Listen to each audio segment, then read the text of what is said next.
Ibihe byiza reka twongere tubasuze kandi tubahe ikaze mu makuru atandukanye tubategurira hano kuri Iris TV online yo bateguriye ino nkuru ni Jado Twishime tugiye kugaruka ku nkuru ya Paul Gitwaza ni docteri hano ku butaka bw'u Rwanda akaba n'umushumba w'itorero rya Zion Temple ku munsi w'ejo yagize ibyo atangaza ku byari bimaze iminsi bimuvugwaho ni ibaruwa nini cyane yanditswe n'abapasteri babarizwaga muri iri torero bamushinjaga byinshi bitandukanye turasubigako ku buryo bwimbitse muri iyi nkuru abapasteri barimo uwitwa Claude Diodoni Pierre Kabiruka uwitwa Richard Charles ndetse na Paul Daniel nibo bari banditse ibaruwa ishinja bimwe na bimwe byo kuba yarataye itorero akagenda mu mahanga ndetse hari na byinshi uno mupasteri yagarutseho ku munsi w'ejo avuga yuko byari binyoma byanditswe muri ibaruwa na cyane yuko RGB nayo ubwayo yaranyumoje iby'iyi baruwa yashyizwe imikono n'abantu bapasteri bagera kuri batandatu inkuru icukumbuye ndetse n'amagambo yavuzwe na Paul Gitwaza byose reka tubigarukaho ku buryo bwimbitse nkuko nabibateguriye reka nkubwire kwifuza kujya udukurikira mu nkuru zitandukanye tubategurira hano kuri Iris TV biroroshye cyane ushobora kuza mu banyamuryango bacu unakanda subscribe hasi mu magambo atukura tukimara gutunganya inkuru zitandukanye uzagira amahirwe yo kuzibona mbere y'abandi ku buryo bwimbitse ni mukanya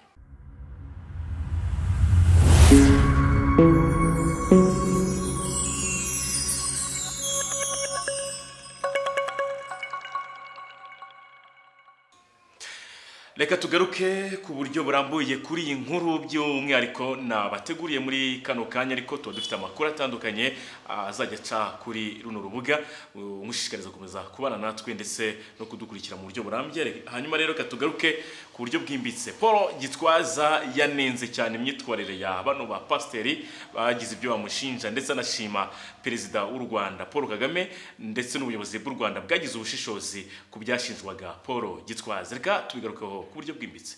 Apotre Dr Paul Gitwaza yashimye ubuyobozi bukuru bw'igihugu burangwa n'ubushishozi nyuma yaho bagamaganye umugambi w'abapasteri batandatu bamwandikiye ibaruwa bamusaba kwegura ibaruwa ku itariki ya 14 Gashyantare 2022 igaragaraho imikono itandatu y'ababishopu bayanditse barimo Claude Jessa Diodoni Vuningoma Pierre Kabiruka Richard Muya Charles Mudakikwa ndetse na Paul Daniel Kakimunu bashinja Gitwaza ko yagize Zion Temple nka karima ke akajyanangwa n'imyitwarire idakwiriye bavuga ko amaze igihe kinini yarataye itorero agahitamo kuriyoboza umuntu batazi ku buryo byateye akajagari mu miyoborere n'imicungire y'umutungo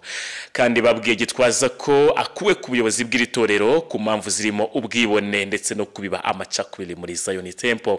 ku cyumweru tariki ya 20 Gashyantare mu butumwa yagejeje ku bayoboke ba Zion Temple yagarutse ku by'iyi baruwa yumvikanye ashimira igihugu ku bushishozi cyageze mu gukemura kino kibazo ati magaza hangira ngo nshimire igihugu cyacu mereye kuri perezida w'u Rwanda Paul Kagame ndetse n'inzego zose ku bushishozi bagira kugira ngo babashe kuzanira abanyarwanda umutekano ubakwiriye yakomeje agira ati iki cyumweru tuvuyemo mwabonye inyandiko zivuga ko baje kunyeguza ndetse bashaka kunkuraho ibi byose kandi byabahagaritse imitima atariko nanone turashimira Imana igihugu cyacu ko babashije gusanga kubira bintu bidafite ishingiro mu ibaruwa rero yeguza Gitwaza abo bapasteri banditse bavuga ko amaze igihe kinini yarataye itorero agahitamo kuriyoboza umuntu batazi ku buryo byateye akajagari mu miyoborere ndetse n'imicungire y'umutungo Gitwaza bigarutseho abwira abakristo ko atataye itorero ahubwo ari kugenda afungura amatorero ahantu hatandukanye hirya no hino ku isi mu butumwa bwe kandi yakunze kumvikanisha ndetse anavuga ko yisegura ku bayoboke ba Zion Temple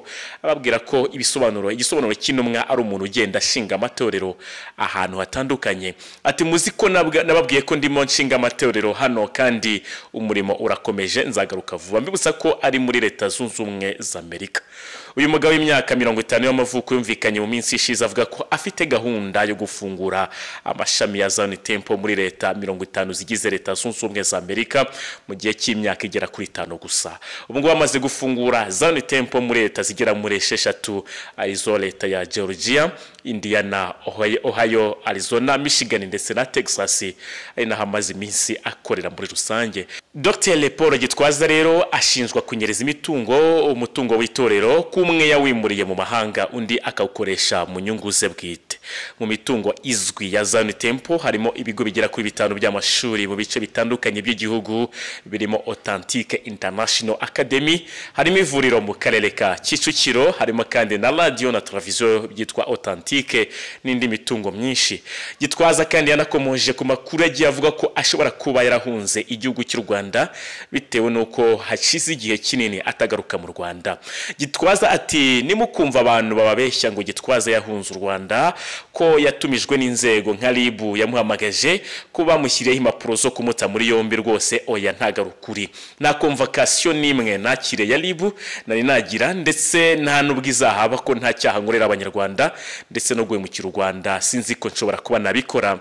Hagati aho kandi urwego rw'igihugu rw'imiyoborere RGB rwari rwarasubije ibaruwa yabari barasabye ko Gitwaza yakwegura, rubamenyesha ko nta burenganzira babifitiye, aho bagira bati icyemezo mwafashe nta shingiro gifite kuko mutari inteko rusange ari rwo rwego rw'umuryango rufite ububasha bwo gufata icyemezo nk'icyo ngicyo cyo gukuraho umushumba w'itorero. Ikomeza kandi isaba inzego zitandukanye zagenewe kopi y'iyo baruwa gukomeza gukurikirana ko nta kintu gihungabanya umutekano w'abakristo muri Zion Temple. Ikindi kandi ngo nuko ba bishop bigometse kuri Gitwaza basabwe guhagarika ibyo bikorwa mu maguru mashya. Ati mugomba guhagarika ibikorwa byo kwihesha ububasha mudafite n'ibindi byose bishobora guteza umutekano muke mu banyamuryango n'abakristo ba Authentic World Ministries Zion Temple Celebration Center. Turasaba inzego zishinzwe iyubahirizwa ry'amategeko zigenewe kopi y'ibaruwa gukurikirana no kugenzura ko nta bikorwa bihungabanya ituze mu muryango wa Authentic World Ministries. Gitwaza kandi yatangije Zion Temple mu 1999 hari ku itariki ya 11 Nyakanga. Yatangiranye n'abantu bagera ku 120, ariko mbere yuko batangira bafashe imyaka igera kuri 3 basenga bazenguruka mu bice bitandukanye by'igihugu babwiriza ubutumwa bwiza.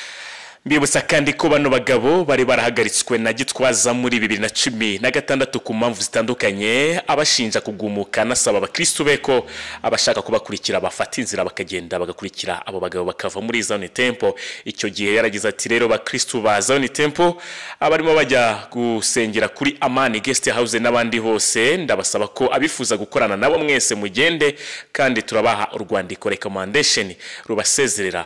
Umva ko bishop ari umubyeyi we yamufashije mu buzima, afitanye isano nawe cyangwa se yifuza gukorana nawe, ndasaba Burambo amwandikira urwandiko rwiza amushimira agenda. Icyo gihe yagarutse kuri bano bagabo bari baramaze kwirukanwa muri Zion Temple ndetse baramaze gushinga itorero ryabo. Mu ibaruwa bano ba bishop banditse rero bakanamenyekanisha ndetse bakamenyesha umukuru w'igihugu na ministri w'intebe, bavuze ko impamvu bifuza ko Gitwaza yegura ari uko yagiye anayoboza ahonyura amategeko ya Zion Temple ndetse akanarangwa n'ibikorwa bigayitse byo kunyereza umutungo. Ati mwaranzwe n'ibikorwa bigayitse byo kunyereza imitungo inyuranye ndetse no kurigisa indi, imwe mukayikoresha mu nyungu zanyu bwite ndetse indi mukayimurira mu mahanga bidakurikije amategeko shingiro y'umuryango.